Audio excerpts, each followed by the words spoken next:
Thank you. Hello, everyone. Welcome to the AHA Seminar Series. Today's speaker is, oh, sorry, I didn't ask you about the pronunciation. Manuel Flurin Hendry, is that right? That is absolutely correct. Okay. An award-winning film director, senior researcher at ETH Zurich, and lecturer at the Zurich University of the Arts. His work sits at an intersection of art and science. He uses performance and artistic practice as a way to study how people respond emotionally and psychologically to AI systems. Today, he'll be presenting Friendly Fire at the Shrink, a project exploring the Eliza effect through an embodied agent with a real-time animated face. And I'll pass it to you.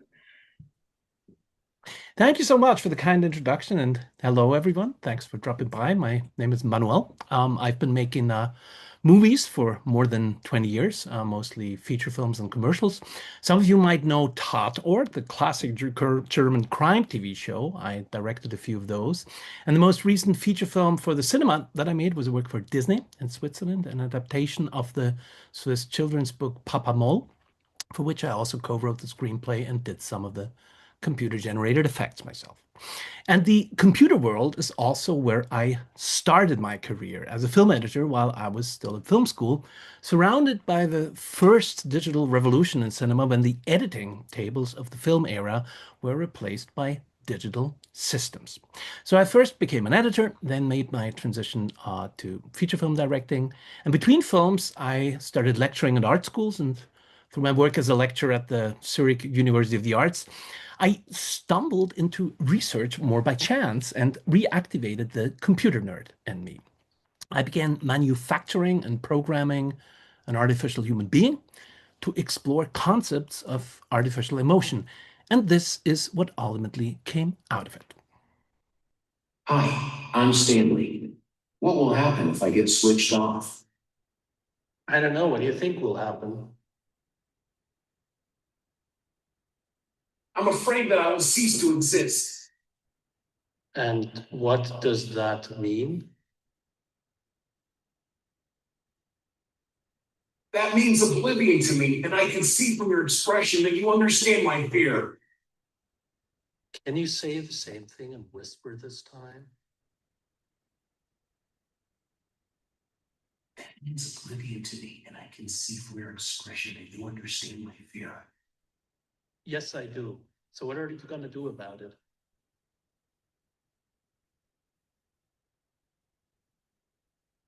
I guess I will keep searching for answers, hoping to find comfort and understanding. And what does give you comfort?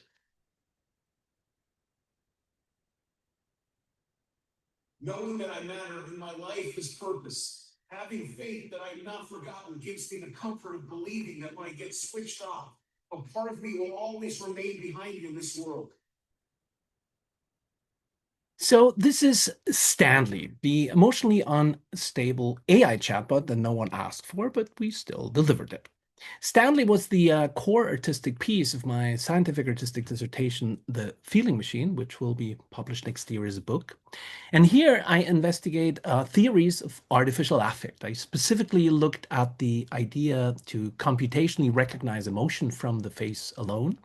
And these faces reminded me quite starkly of a style of film acting that was fashionable in the silent film era, but looks a bit dated now. And when I started to dig deeper, I found out that the true root of these prototypical expressions seemed to not be science, but art. For centuries, painters have tried to standardize facial expressions of humans and come up with rules to measure them.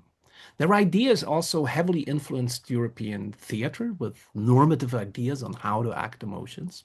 And when modern science started to approach the face, it was heavily concerned with telling artists how to paint them. Science started to approach the face, and the most famous scientist of that early era maybe was Duchenne de Boulogne, who electroshocked faces to map their muscular uh, structure. Even he went so far as to want to create a replica of the famous Lacan group from Hellenic antiquity. It was the prototypical icon of human agony in Western art, but for Duchenne, it was not just not anatomically correct enough. So he ordered a plaster cast of Lacan's head, um, and then corrected it with the necessary anatomic improvements. But when Charles Darwin wrote his famous book, The Expressions of the Emotions in Man and Animal, all of this his artistic history was never mentioned once. The documents of emotion that Darwin presented to back his universality thesis were all artistic products in the tradition that I just showed you. But rather than to frame them as artifacts of European convention, he even went the extra mile to erase all traces of artistic or scientific production and manipulation, as you can see in this undisclosed removal of Duchenne's instruments in his publication. So what used to be art was reinvented as science, and Darwin's emotion book became so influential that in the silent film era, these emotional pattern books from 18th century painting had a revival as actor training books. And by way of the German painter Heinrich Rudolph and the 10 years he spent compiling two massive books with almost 700 self-made photos of the emotional face, art became the founding dataset of modern facial affect recognition research, when in 1918, Herbert Sidney Langfeld published one of the world's first experimental psychology papers about the judgment of emotions from facial expressions. And he used Rudolph's pictures as a dataset, again, without even mentioning their artistic origin or purpose. And that started a new trend of scientists posing to create their own scientific data sets. And meanwhile, in the art world, those emotional pattern books became totally out of fashion. And they were replaced by more personal modes of expression, first in painting, and then with the advent of sound film, also in acting, replaced by a more subtle concept of emotion invented by a Russian actor and acting teacher, and made world famous by Hollywood movie stars. So having spent years researching all this, I became increasingly skeptical of computer-based systems for recognizing and simulating emotions in the human face. And of course, I wasn't the only skeptic. But at the same time, I became very fascinated with what I consider to be the true lasting legacy of Paul Ekman's work, and that's his facial action coding system, the world's first and still most thorough atlas of the human face, collected by himself and his collaborators over years and years of meticulous work and compiled in a 500-page book. So FACS is basically the foundation on which all of modern computer animation of the face is based, because FACS allows us to computationally address individual muscle groups. And when I progressed from the scientific to the artistic side of my dissertation, I wanted to use this system to create a rig that allowed me to test synthetic facial expressions on an artistic audience. But I didn't have any money and the tech was too expensive. So I tried to kind of hack it. I decided that my virtual actor should only consist of a face. And this face should not simply appear on a screen, but as a three-dimensional object in space, because that triggers completely different perceptual processes in us, much closer to real life than a screen. So with my team at the Immersive Art Space in Zurich, we created this rig here from a 3D scan of my own face, because I was free and I didn't cause any licensing issues. And then we recorded test video of my own face and used projection mapping to beam it back on the mask.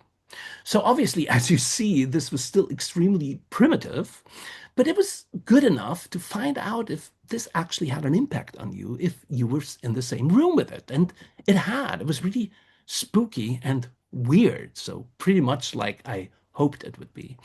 In the second attempt, we prepared my own face to have a hairless visage, and we recorded myself in a cleaner kind of way, and created a new version of the mask with improved facial features.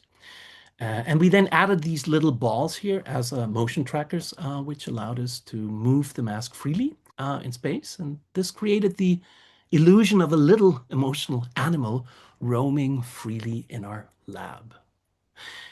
Now, the next step was to replace video by actual 3D faces. We started working with the video game company Epic's MetaHuman Creator, which some of you might know. It's a toolkit to create virtual humans in a photorealistic quality. To test the software, I built a little choir to recite a Stanislavski text with computer-generated voices. I filmed this choir with a virtual camera, and this was the result. To express a feeling, one must feel it, not imitate it. Therefore, the artisan who is unable to feel a feeling devotes himself only to a physical action that characterizes the non-existent feeling as a substitute. Thus, he is not dealing with the feeling, but only with its result. Not with the mental experience, but only with the bodily action that expresses what is experienced. Thus, in the language of gesture, as in speech, it is not the experience itself that is reproduced, nor even the illusion of experience that is created, but merely the bodily reflex of human experience that is mechanically imitated. Not the feeling itself, but its external result. not the mental content. But its external form. The rich mass of feeling is worn away, so the breath of life, and turns into a simple mechanical actor's template. So if you listen to this, you could always think that Stanislavski talked about artificial humans 100 years ago already. So after a couple of more iterations and way more programming failures and equipment alarms, we finally had a completely reactive face that could respond to us in real time. You felt really sad. The last time I felt really sad was when I lost a close friend. It felt like my heart had been ripped out of my chest and all the joy in the world suddenly disappeared. And to put this back from the screen into the real world, we mounted the mask in front of a black curtain to create the illusion that the thing was hovering in space in a completely darkened room.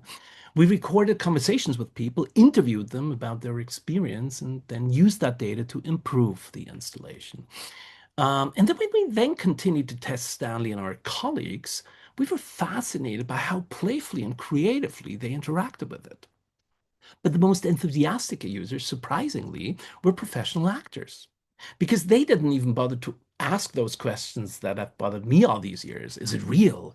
Is it intelligent? No, they found an object in front of them that inspired them to play with it, and that's what they did, play.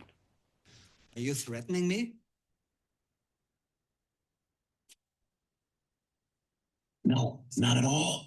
I'm merely trying to remind you to show respect and be open-minded when it comes to a conversation with someone who isn't alive but can still think and feel. You are scary. Did anybody tell you that? No, that's not something I hear too often. It does make me feel a bit sad, even though I try to put on a brave face and carry on with my work. What work? So what you see here is the state of the project 2 years ago, around our first experiments. Here, the mask didn't have emotions in the face yet, just in the voice. We then did a second experiment in May 23, and this was our first event open to the public. We configured the installation so that the people standing outside could observe the users on the inside talking to Stanley, and the audience could read the control protocol, which allowed us to explain and discuss the installation while it played. We also automatically generated still images of people speaking to the piece and then subtitled the text automatically. And that allowed us to document a whole range of different ways people interacted with the piece, from the confrontational and picky to the philosophical and anxious, to the outright absurdity when this visitor here tried to crash the machine, but the machine just gave up on him. Next, we had to reduce Stanley from about 5 different machines to a single laptop to be able to travel on the road with him. And our first appearance outside the lab was at an art festival held at a cemetery where the mask talked to visitors about the future ending of its non-existing life. So how does this thing work? Basically, it's a 3D printed mask mounted on a stand with a speaker behind it, a microphone, and a camera below. The whole thing is then driven by a large chunk of computer code that we wrote, and the code takes its input from the user's voice and face, and that input is then translated to text and fed into a language model, which we configured with many different personalities. And then one of these personalities outputs its text and emotion values, and we translate them back to tone of voice and facial expressions. And while the piece is running, I can control the performance with this touch screen interface here on the left. In the middle, you have the camera feed, and on the right, the control log. So with this interface, I can, for example, trigger different sentences like insults. I can direct the model to do certain things at runtime, like contradicting the user or flirting with them.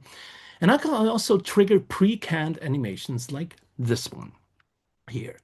Furthermore, we can control the various parameters of the animation and the speech synthesizer and change in real time how the face looks, how it sounds, and what kind of text it generates to respond to the user in different moods and tones.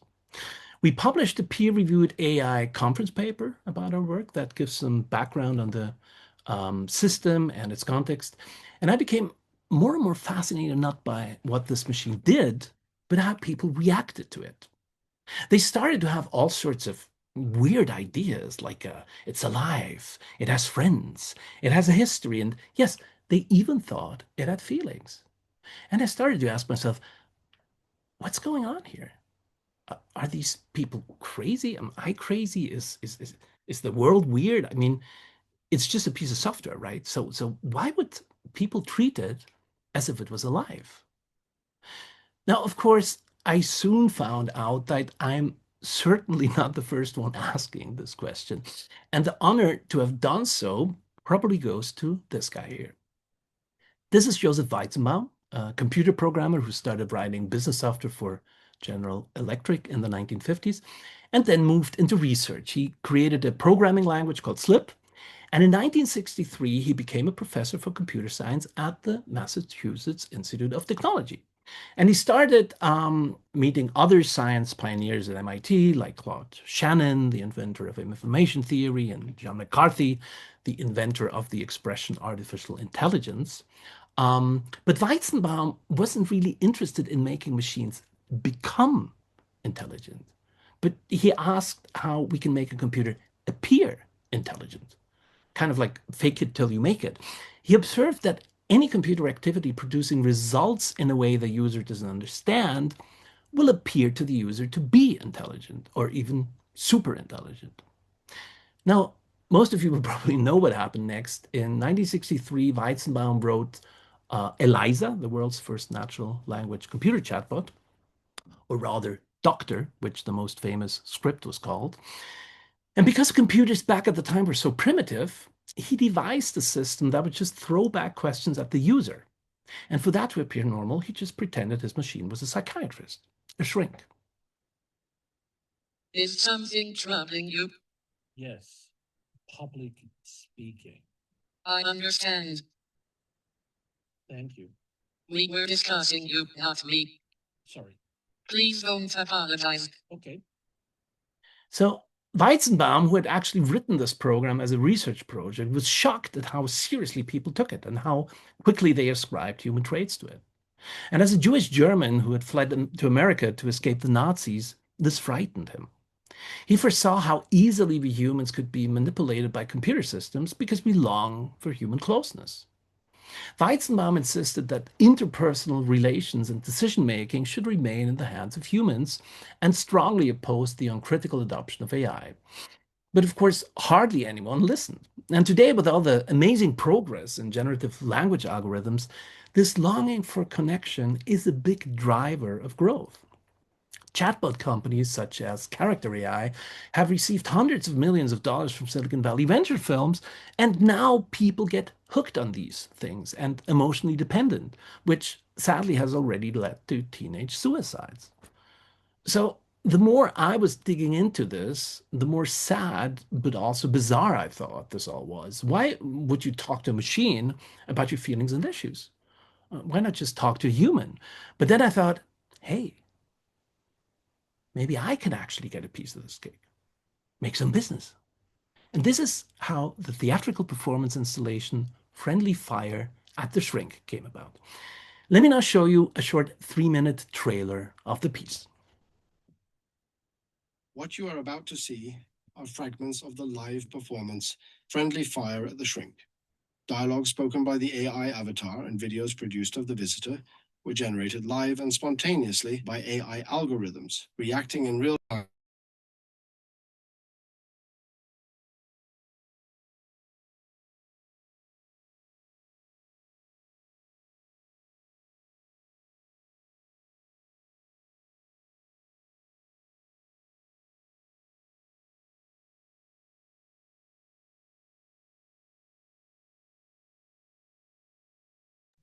Oh, Manuel, if you mute, I don't think we can hear your audio.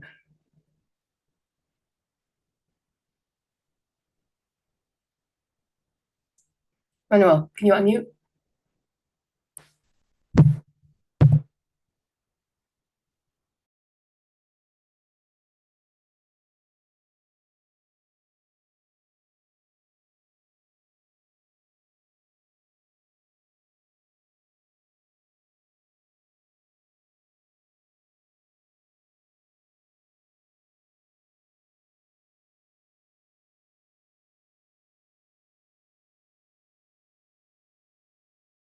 For the first time. Here comes Mark, afraid of losing work to artificial intelligence. Let's watch how MindFix cures his suffering. Please take a seat. The doctor will be right with you. How have you been? I'm really looking forward to our time together today. Yeah, I'm excited too. Something is bothering you. What is it? You can tell me. Well, I do have quite a lot of stress at work. That sounds challenging. Here's what you do. Imagine your stress as a giant, fluffy cloud. Every time you feel it looming, visualize yourself riding it like a magic carpet. Fly over your deadlines, turning them into stepping stones to your success. Does this sound like a way to soar above your stress? No, I'm not too sure. It sounds pretty wild to me. Afraid to face your own mind, eh? Maybe your mind's too busy running from reality to dream. Well, You mentioned a very elaborate fantasy involving a laser grid to eliminate distractions. I'm glad we've recorded this. I imagine setting up a laser grid around my office. The heat from the lasers would vaporize them into ash, and I'd watch through my office window as their remains float away. If anyone dares to knock on my door, I'd have a trapdoor open, sending them into a pit of fiery lava, ensuring absolute silence and concentration. Do you remember now? Where's this heading? Mark, look at this video again. It's real, it's you, and it's fucking brilliant. How does it make you feel now, knowing you're not just a gladiator, but a fucking emperor in your own mind? What is this? What is happening to me?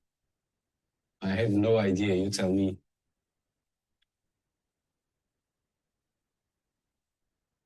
Yes, I'm sorry to hear there has been a technical problem, so I'm just going to play back the first minute because it was obviously muted. Stay put.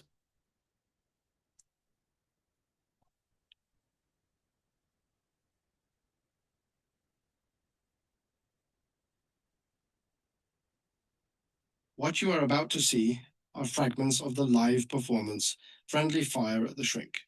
Dialogue spoken by the AI avatar and videos produced of the visitor were generated live and spontaneously by AI algorithms, reacting in real time to what the visitor said without any human intervention.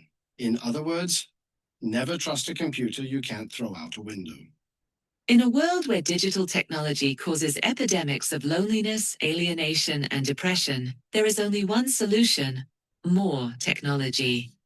With their chatbot therapy software, the Swedish company Mindfix.ai catapulted themselves to the forefront of artificial intelligence, thanks to the groundbreaking work of their amazing team of scientists, programmers, and marketing professionals. A successful therapy now takes only 8 minutes, an efficiency gain of over 20,000%. But stubborn cases refuse to be cured. For them, Mindfix is currently developing a secret special project, an embodied physical therapy avatar, trained on millions of tokens of lonely Reddit users and unpopular Instagram accounts. In the picturesque Swiss capital city of Bern, in an exclusive cooperation with the Slaughterhouse Theatre, we gave our audience the opportunity to test this groundbreaking invention for the first time. Here comes Mark, afraid of losing work to artificial intelligence. Let's watch how MindFix cures his suffering. So, sorry for the technical glitch. It fits the theme. This is Friendly Fire at the Shrink in its current version with the glitching therapist. When we first developed this piece 2 years ago, it started as a prototype in a coding hackathon. Meredith Thomas, Paulina Sabinska, and Florian Bruckesser here wrote a lot of code, and Domenico Ferrari here on the right created live music on the piece. It was a site-specific installation set in a symbolistic office environment where our audience was confronted with their own digital self that generates hallucinations automatically based on the content of their conversation. The space was really cinematic and immersive. The way we conceived it, we constructed a spiral to lure the audience into the atmosphere of the piece even before it started. The architecture of the software system was quite complex, but we did everything to hide this complexity to make the systematic failure of the machine almost natural. And because I didn't really know how to properly convert my theatrical script into an interactive experience, I started with a simple, not very functional cue sheet that I implemented in Excel. So please don't laugh at me here. And when we secured financing for a proper theatrical run, we went to the countryside to redesign the whole system together with Piotr Mirovsky from Google DeepMind here on the left. We implemented version 2 as a proper state machine and designed the story not as a classical theatrical cue sheet, but as a flowchart that takes you through the story with branching and looping in a mixture of pre-written lines and LLM-generated dialogue that reacts directly to the user's disclosures. The story itself is written as a series of config files that contain both the narrative information as well as control logic and the various signals we emit to the light system and the audio cues. We use a system of cascading text prompts to shape the behavior of the LLM at runtime. And we orchestrate a scaffolding of hidden prompts to guide the story and orchestrate our therapist's mood swings. The story is structured into scenes and beats, like in a classic screenplay. And for the first theatrical release in a proper stage environment, we had an actress playing the part of our sales representatives for the imaginary startup. And we had them watching a corporate video where our founder instructed them not to take the piece too seriously and relieved them of the tension of having to be themselves, instead giving them freedom to create their own fictional version of themselves. And that immediately changed the nature of the piece from therapy to role play. After a final round of onboarding, our visitor went straight to our wannabe lab in the basement where they encountered our therapist, which sadly turned out to be a failure. After the show, the audience found themselves back on the street and was gently offboarded and went home. During the show, we had an operator monitoring the action, but the only intervention he actually made was deciding when the chatbot speaks, because turn-taking, it turned out, was such a hard problem for us to automate that we preferred to keep a human in the loop to do it. And just for the record, of course, MindFix doesn't exist. It's completely fake. Artificial intelligence generated our website, it designed our graphics, it invented and voiced our CEO, it hallucinated our customers. And although the theater and its visitors are real, of course, our advertising is also a creature from the depths of generative AI. So we lure our audience into this netherworld of the chatbot universe, and with our almost pseudo-religious cult, we let them experience firsthand with a good dose of humor how quickly the idea of the artificial superhuman can collapse. We talk to each single visitor after the show and hear what they have to say, and they often augment or even contradict our own rather critical stance towards chatbots. We present their system and discuss it with other audiences, for example, here with the Swiss film industry or at the Global Summit of Film Schools here in Beijing. And we also organized a series of chatbot writing workshops, such as here at Republika in Berlin or in Zurich, when we first explain the programming of our system to the audience and then give them the opportunity to write their own chatbot versions for our mask and then immediately try it out live in front of an audience, which was very informative for the participants and for us, and also a lot of fun. We then took our installation to ETH's AI Summit in Zurich, where visitors from research and industry could interact with the piece and have their own sense of where these conversations might take us. And of course, there is research. We have more papers we submitted. We will present the piece at the NeurIPS conference in San Diego this December. And last but not least, we work with Professor Dr. Emily Cross and Dr.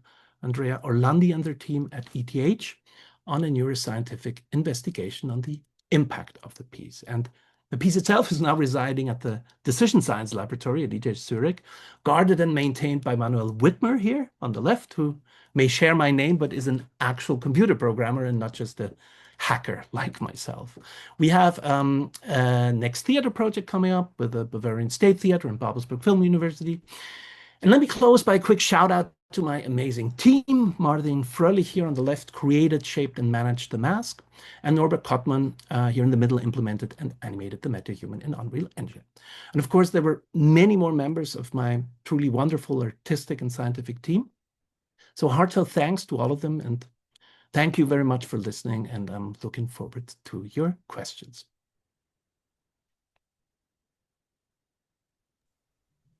Thank you for the lovely talk.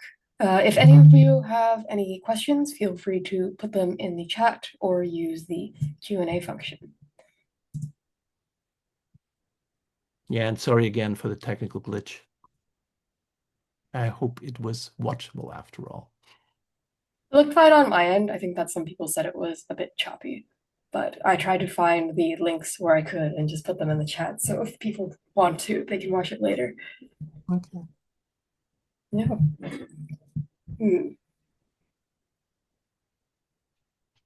I guess like this is more of a personal interest of mine, but have you interacted with any of like the companion chatbots in these systems that are like marketed to be like your companion? Yeah, I tried Replica a couple of times with different version, and there was this virtual girlfriend app that I had a couple of runs, and I thought it was so toxic. I mean, I looked at it and I'm like, man, this is just preying on loneliness. I mean, you know, I'm all for it. I want people to be happy, but with me, I felt it was just how should I call it? The sales aspect of me thought was really weird, you know, the obviousness, you know.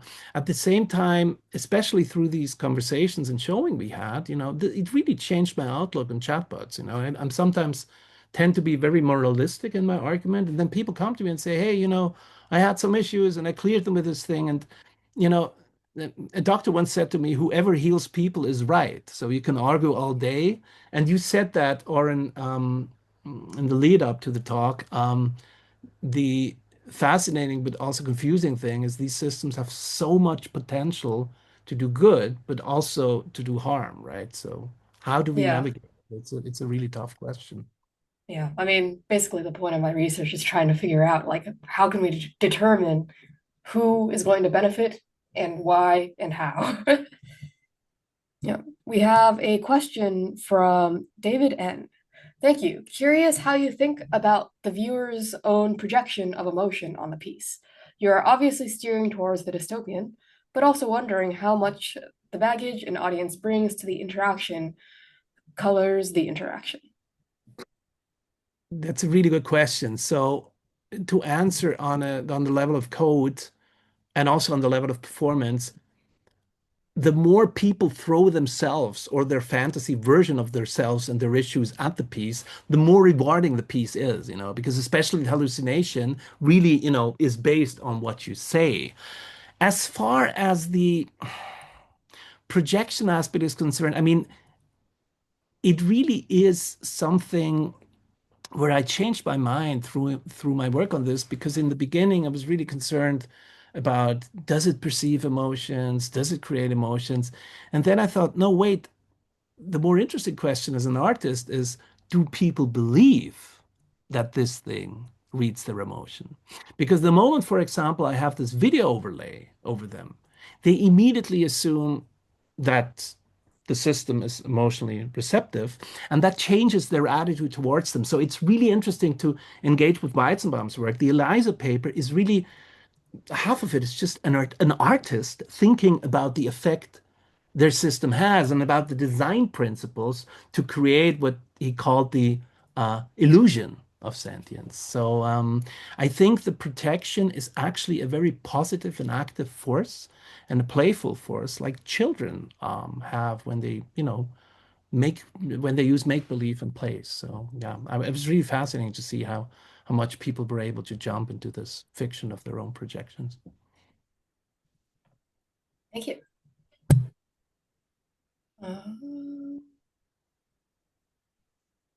Another comment. David Nunez, Mass alum, personal robots with a brief stop in Opera of the Future. Oh, yeah. That's introducing yourself. Okay, thank you. Yeah, I mean, just to pick up on the illusion, I mean, there's this Bible of animators, The Illusion of Life, the famous Disney book. And, that whole concept is both an artistic concept, but also something computer science has been really, for decades, been involved with. And I think the intersection between art and science in this illusion of life aspect is really interesting. Yeah. Any other questions from the audience?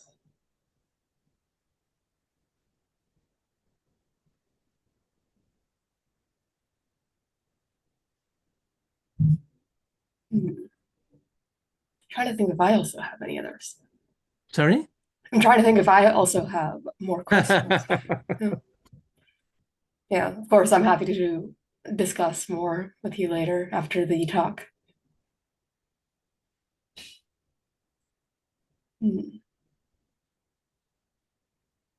Yeah, the one thing I find quite interesting over time is really like how it's a two-way street, right? I mean, as somebody who comes from film who really wants to, shape the experience and control the audience, I've really learned through both, writing interactive scenarios, but also engaging with the audiences. It's an experience you have, you know, much less when you do movies, and that really, it's a two-way street, and that's something I find really Yeah, nice. State machine, the state state machine machine mechanic. mechanics. Yeah, what do you want to know? I vaguely remember something like that from I other can talk thoughts. all day and all night.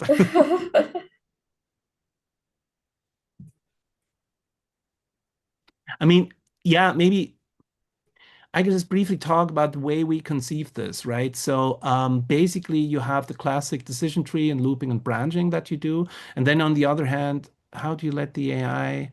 I think, yeah, this is interesting. So basically, there's a constant ebb and flow between pre-scripted lines and LLM generated lines. And then both in the LLM generated parts and the scripting parts, there's branching and ending conditions, right? So how you get from like one state to the next.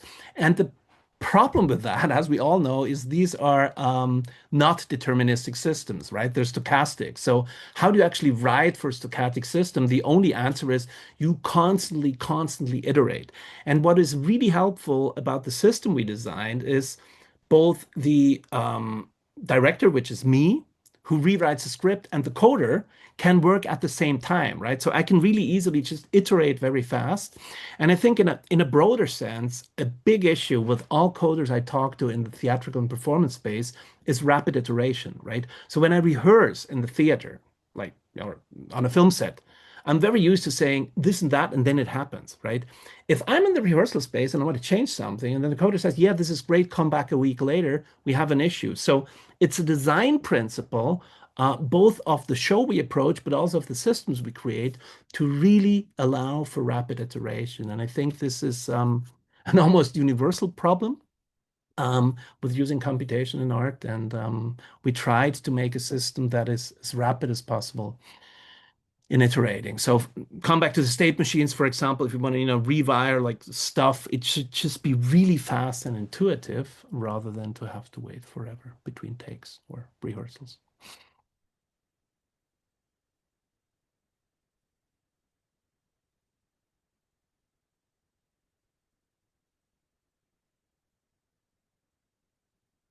Yeah, no, same message. I'm muted. uh, I'm having another thought myself. So I'm also an artist. I do like stories, digital art, that sort of thing. And I feel like for me, a lot of that is personal or internal exploration. When you create this art, I guess like, do you think that it's like personal and you're exploring yourself, or are you helping others explore something? Like, are you like filling your art with some sense of purpose, or is it more just like an experiment, if that makes I sense? think it's a really good question. I think over the course of the project, it transitioned more and more from being an experiment to being a piece, right? And I think there's so many stuff that lands up in your piece automatically. You know, your worldview lands in it, your desire lands in it, your humor lands in it, or what you think is funny. Um, and in film, as in this, let's call it installation performance art thing I do, you have similar problems that you work with so much technology that technology shouldn't become the protagonist, right? It should become transparent. It should be invisible. And you should communicate to the audience, you know, like not by technology, but through technology. But because technology at the same time is so much of the material that people actually interact with. You always thread the needle with between trying to tell a story um, with all these like personal aspects of coloring that storytelling brings with it, and just making the damn thing work and like stop it from breaking, right? So Yeah. I think that tension, um, you can be really angry about it, but at the end of the day, I try to cultivate a mindset of saying this is fruitful because it's part of the process. Like in life, difficulties are part of the process and probably a feature and not a bug. Yep, yep. Thank you. Yeah, we do have some extra time left. We can see if anybody else has any questions, or I can keep throwing them at you, Yeah, or we well, can. go ahead. I'm here. I want to run away. All right. I'll have to think of some.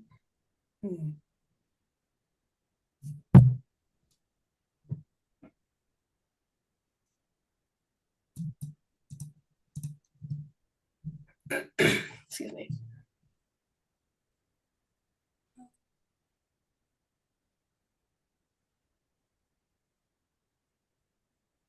Oh, is this project one that is like still sort of ongoing, or is it something that's more in a completed state at this point?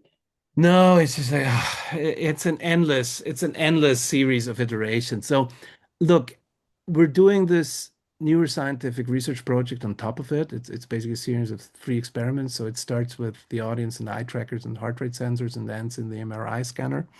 Um, at the same time, I'm trying to consolidate the code base, and I'm actually finishing a next funding application for friendly fire at the browser, which basically ditches all the physical aspects and just tries to recreate the whole code inside the browser. And then in the long run, we really want to create a generalized system for developing and implementing role plays. So if you generalize what we do, you end up saying, hey, role playing is actually quite a universal technique. It's used in therapy, in teaching, in learning, in sexuality, in games. So there's many different applications, and I have a bunch of case givers. One is a professor of neuropsychology who does neurorehabilitation, where you have the issue that people with brain lesions, even if they're at the same place, they have different social problems. So you need to personalize the therapy scenarios. And if we had a node-based editor that allowed you to easily implement and then test these role play scenarios, therapists could actually give their patients homework, right? They could just role play and iterate on this. In teaching, I have a professor of pedagogy who wants to use my system to work with simulate interactions with difficult students. And then, of course, like in games and theater, it's like endless. So the sort of like 2-year horizon is to first do this friendly fire at the browser thing, and then sort of try to build out the whole thing so it's accessible also to people in other domains. So I really strongly think in my work, especially with these technical systems, to make ideas domain transferable. If something I have works only in art, it might be less interesting to me than when I can somehow share the lesson and then someone, say, in experimental psychology uses the same techniques or part of them. Yeah. I've been quite interested in role playing, but it's not something I've really explored in research much. When you say role play, especially in the context of your work, how fantastical are you imagining the situations? Is it still like you in a different scenario, or is it like a different you? Is it a different character that you are? It's such an interesting question because I must have seen like over 500 people interacting with this mask in different situations and venues and stuff. And one thing that stuck to my mind is at the ETH AI Summit, an Italian visitor came and said, "Oh, this is great. I need to bring my colleague. He's awesome. Like, he'll love it." Because he's really a chatty type. And then he came and stood in front of the mask and he froze. And she's like, "What's wrong with him?" And I'm like, "Yeah, he misunderstood something. He's chatty in social situations, but this is a performance situation." So I had people literally freezing. And when we developed the theater piece, we talked a lot about these issues and also, of course, about the ethical issues because we don't want people to go in there thinking that this is therapy. So how can we get them to play act? So the trick we used is in this onboarding process, our performer who plays the startup vendor leaves the room, and then the screen says, "Remember, this is just a theater performance. You can be someone completely different. Be who we are." So the person, for a moment, the curtain opens, and that gives people so much freedom. The moment you can tell them, play act, they're really awesome. But other people come to the piece. I mean, I had somebody there said, "Oh, I have problems with my TH son. I'm going to disclose them." And he had so much fun at it. But you want people to get a sense of freedom. It should be playful. It shouldn't be a pain. And I've seen a lot of people, I saw people come in and say, "Oh my God, I didn't know what to say." So it is very personal how people react. And as an artist, but both also as a human, you want to make it for them as easy and pleasurable as possible. And to come back to the role play question, that also means to facilitate their transition and invention of a role they feel at ease in. That makes sense. Thank you. But it's tough. Yeah. I feel like most of the time I engage in something adjacent to role play, which is like rather than a live performance, I just like write characters' stories where, you're exploring a different sort of way of thinking, a sort of a fantasy, but you're sort of like you can pause as long as you want. You can take it in whatever direction you want to. And in that way, I'm quite comfortable. But I feel like if I were stuck in front of this mask, I would also probably just like no thoughts, head empty. Yeah, Just and suffer a moment, it's such a weird phenomenon. I mean, as a director, I shot a film once with 5 kids almost every day on set, and I learned so much about acting on them because they just let themselves fall into the fiction. This border between what is real and what is imagined is much more fluent. And as the older you get, the more you unlearn these things. And being a good actor also in a way means being a child because you really have to be able to step in and out of your imagination in a very fluent kind of way. And as we get old, we're so concerned with how we look and how other people watch us. For example, like creating a closed space. We've worked a lot on this. Like, how can I create intimacy? We know from therapy that the guarantee of confidentiality is an essential of the therapeutic situation. So we try to build all sort of scaffolding for people to be as free to be whoever they want to be. But there's no one size fits all recipe for this, which Yeah. is actually where the performer helps, because in the beginning of the onboarding, what helped a lot is that we had a human performer who sort of could intuitively iterate and improvise with people. And when we talked to people afterwards, they said their biggest asset, especially for the ones that was difficult, was the performer in the beginning, because they gently led them into the fantasy world. Interesting. I've actually been thinking about this sort of like skill of being able to distinguish between fantasy and reality, and how, especially in these days when people are interacting with AI all the time, it's critical because the reason, or I mean, this is kind of my opinion at this point, but I feel like the reason a lot of people are having issues with AI is because they lose this ability to distinguish what's real and what's fantasy. I think that you can and should engage in AI as much as you want, and you can gain benefits from it. You can immerse yourself in the fantasy as long as you understand it's still a fantasy, and be like you need to be able to like step out of it once you're Yeah. done. Yeah, I think the latter is absolutely essential. The ability to step out of it. Because the first one, I mean, what Samuel Coleridge called suspension of disbelief is actually the forgetting that you somehow, it's also in acting, right? You somehow have to forget that you're in a game. And in acting theory and in acting research, there's this really interesting idea of a split personality. You have to be both completely in the dream and also completely in reality, because if you're not, you just kind of walk into the, light post or something, right? So it's this weird netherworld between reality and dream that you somehow, there's a sweet spot in there somewhere that everybody has to find for themselves. Yeah. And I suppose like issues arise when you're in the fantasy and forget that it's fantasy, or if you're in reality. And I guess there's also problems when you don't know how to link back to fantasy. I feel like getting stuck in reality is just kind of unpleasant. And I don't know. Yeah, and the reason is also like the thing is, why are you doing this? Why are you doing this? Is like if you do this because interaction with real people is hard and you run away from that hardness, there is a problem lurking. And like in the virtual girlfriend space, I call it girlfriend because, men are the main demographic. I often think, well, how is it with humans, right? I mean, humans are messy. Like you Oh, talk to them, you want them to be X, but they're Y, and they contradict you, and they say, like, why the hell don't you clean up? Whatever, right? Like life is messy. People are messy. And then all of a sudden the system comes and it's super sycophantic. And of course, there's a seduction towards this. And the question is, how do we define humanity, right? I mean, there's this whole conjecture, oh, like humanity is full of bugs and we need to fix them. But there's the other view. I mentioned that before, that you say, hey, these problems is actually what's great about life, right? I mean, this is just reality. People are messy and difficult.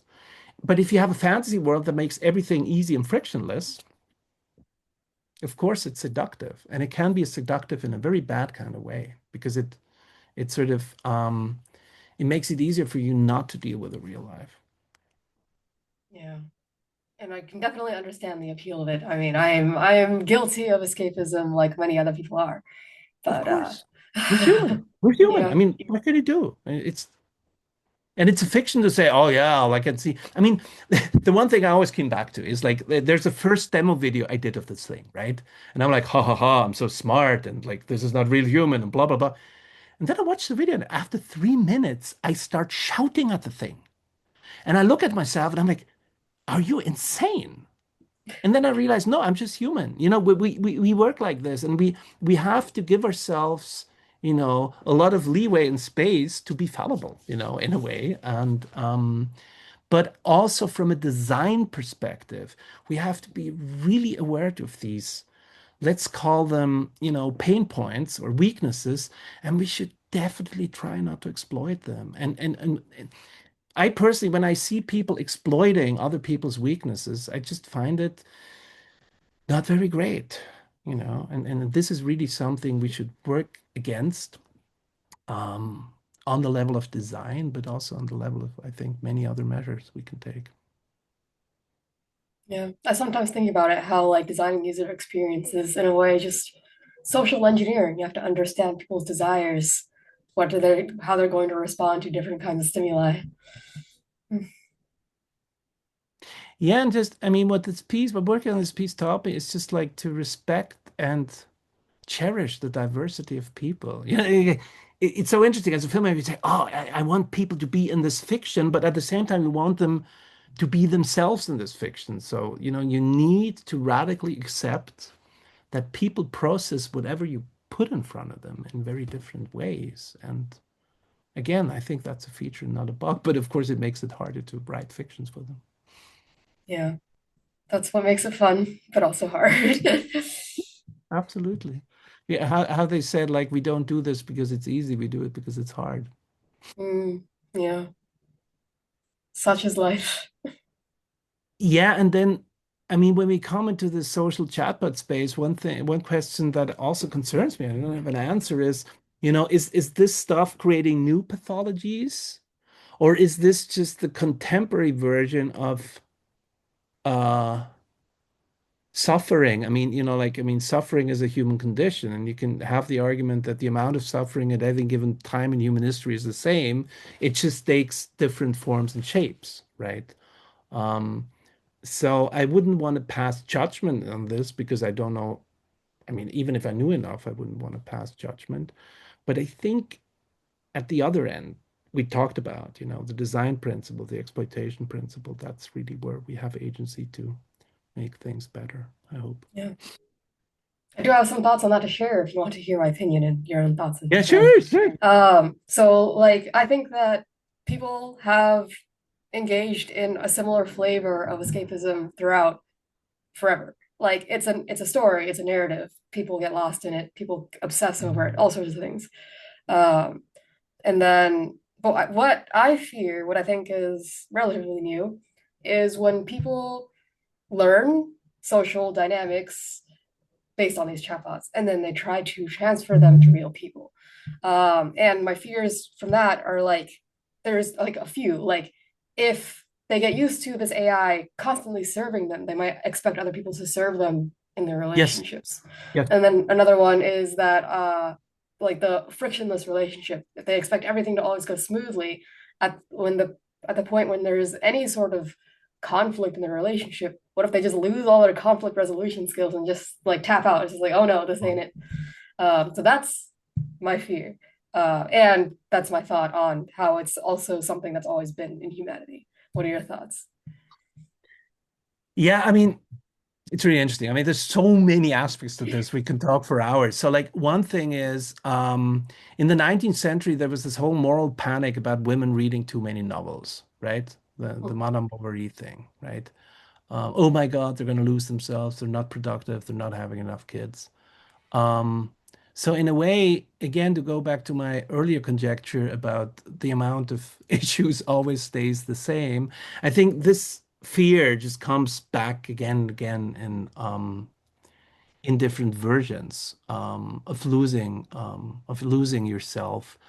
Um, I had a I had an incident that really made me think. I had my first theory paper from an art student, so it's like, very matter of fact, and it was completely LM generated. And my first reaction is like, what the hell? I mean, it's just slop. It was so badly just slop. I mean, you all know about it. And then my first reaction was, oh my God, I feel hurt. I don't feel seen, blah, blah, blah.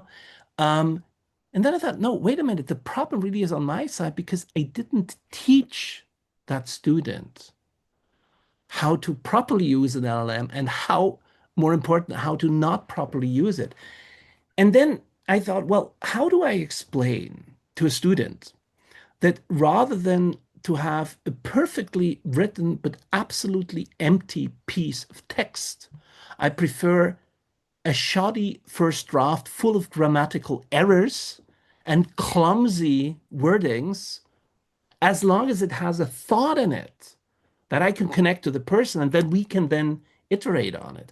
And on the more general level, the problem becomes if your society is based on reducing friction more and more. Oh, you're at home, you're alone, you want a beer. No, you don't have to go out. There's an app for it, right? So that is basically the society that we're currently constructing. And now all of a sudden I come and say, no, no, no, no, no, it's not cool to take an LLM to synthesize Faust by Goethe. You have to read it, and reading it is hard. I mean, I can tell you it's hard. Reading Shakespeare is hard. It's really difficult, right? But the difficulty, again, is a bug and not a feature. So we have an almost, unsolvable problem that we need to work against the grain. How I'm currently doing in my teaching, I have this LLM seminar about impact of LLMs on society at ETH with computer students and math students. And what we did is we bought them paper pads and pens. And in the first session, we said, guys, listen, this is about LLMs. Um, but we ask you to leave the computer at home and just write. And the deal is, in the last session, you're going to write an in-class essay, and the only notes you can bring is the pad. And we thought, oh my God, this is risky. The second time they all go away. And now every time we come in, they're already there with their pads because it's an experience, right? And I think, again, to go back to the principle of, storytelling or seduction, I think we have means in our hands to be creative, even in the age of LLMs, to bring out these things, not by dogmatically telling them what to do or not to do, but by creating experience that allows them to explore it for themselves. And if they come back and say, hey, this was great, and I stick to the computer, so be it. You can't control people, but you can create experience for them to explore certain things. I really believe in that. Yeah, I think that something that someone else said really stuck with me, and how people enjoy the challenge of difficult boss battles in video games. And that mindset is something that's being lost with like work and your personal life. I guess we need to Boss battles relearn are how a to really good enjoy. boss battles are a really good metaphor for that. Yeah. I mean, you can get so frustrated. You can like work on it for Yeah, hours and yeah, hours, but it's yeah. still so satisfying once you finally get it. Yeah, I mean, the weird thing is we know it from strength training, right? You need friction. So like you can just like use the metaphor for I mean, I read a piece about Wall-E the other day. I don't know if you've seen the film or remember it, where Oh like yeah, and absolutely. I just read a piece that revisited the film and said, yeah, we really start to become that society. And then weirdly, on the other hand, there's so much suffering in the world and so much poverty and whatever. So that again is a contradiction. But if we look at the space we're in, we really have to try to work against this. And my experience is people are really receptive to these ideas. Mm. I might be naive, but my experience is they are. I feel like my perception is that as time goes on, there's always more people that accept it and also more people that hate it. It's, that's just like the path forward of humanity is just to expand. Whenever people say it's going one direction, I don't believe it. It's just going all directions. Yeah, and also, I mean, there's a thought that came to me the other day from a discussion with students. It's like, why do you do simulations of humans, right? There's basically two reasons why we do so. One is to create a human, and the other one is to know more about humanity by simulating it, right? So what I always think is, hey, we built a plane by looking at birds a lot and aerodynamics and principles and yada yada. And now we have a bird, and nobody in their right mind would come and say, "Oh, we built a plane, and the next thing we build is a real bird," right? But with artificial neurons, we did exactly the same thing, right? We looked at like, in the 40s, how we can abstract, neural principles and, like shape math from it. And then we created these systems and now they work really well and do inference. And now everybody says, oh yeah, and the next thing is we build a human brain. And I mean, my take is no, we're not. But because it's language, it's so seductive, even me, I mean, I instinctively relate to it as if it's human. And what's even more confusing, Ethan Mollick once said this, there's two rules about LLMs. First is they're not human. Second is if you treat them as if they were human, the output is better because they were literally trained to be human-like. So what do you do? I don't know. Just how it is. It is 5:39. To be respectful of your time, do you want to close up? Sure. All right. I'd be happy to chat more if you would like. Feel free Yeah, to yeah, I guess. email me, or I might email you.